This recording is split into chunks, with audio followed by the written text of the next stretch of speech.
The year is 1890, the place is Central Colombia, and the happening is these two cheeky bastards are looking to steal some dead people's shit. But what are they stealing, and who are they stealing it from? Well, that's where the fun begins, because unbeknownst to these two robbing sons of bitches, they were stealing precious artifacts from a previously unknown ancient civilization, the Quimbaya people, who flourished near the Magdalena River from around 1 BC to around 1000 AD, and then out of nowhere,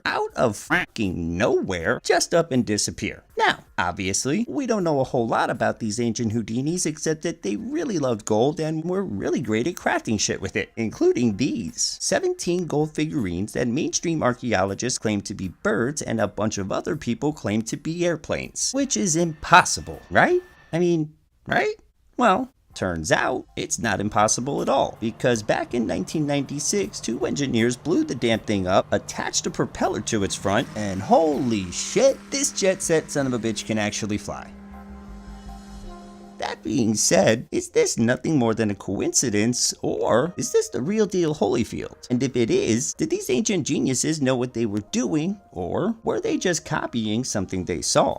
Let's start with the first question. Real deal McBeal or just a simple coincidence? And for the answer, fucking flip a coin. Because on the one hand, you really can't argue with the whole coincidence thing. Fucking convenient. And on the other hand, it's really hard to argue against the airplane shit because the evidence to support it is fucking convincing as hell. Case in point, the wings, which seem to be attached below the belly rather than at the shoulders. You know, where they belong. But okay, honest mistake. However, the tail feathers are a different story altogether because, well, shit. This looks nothing like the tail feathers of a bird and very much like the rudder of a goddamn airplane. No flying insect, or bird even, has vertical fins or wings attached to the bottom. This simply doesn't happen in nature. These are characteristics of an aircraft. Then you throw in these two techie bastards who prove to everyone that this thing could actually fly. Like I said, fucking flip a coin. That being said, if it is nothing more than just a coincidence, this would be like the Mike Tyson of fucking coincidences. And I'm not talking 2024 Mike Tyson here, no. I'm talking like pissed off 1988 Mike Tyson who fucked up Larry Holmes. Remember? Tyson was all furious because Holmes beat up on his idol Muhammad Ali a few years earlier, so he vowed revenge when he was like 14 and let that shit stew for years before absolutely fucking killing him in the heavyweight championship match. Remember? He was all pumped up before the fight and he was going,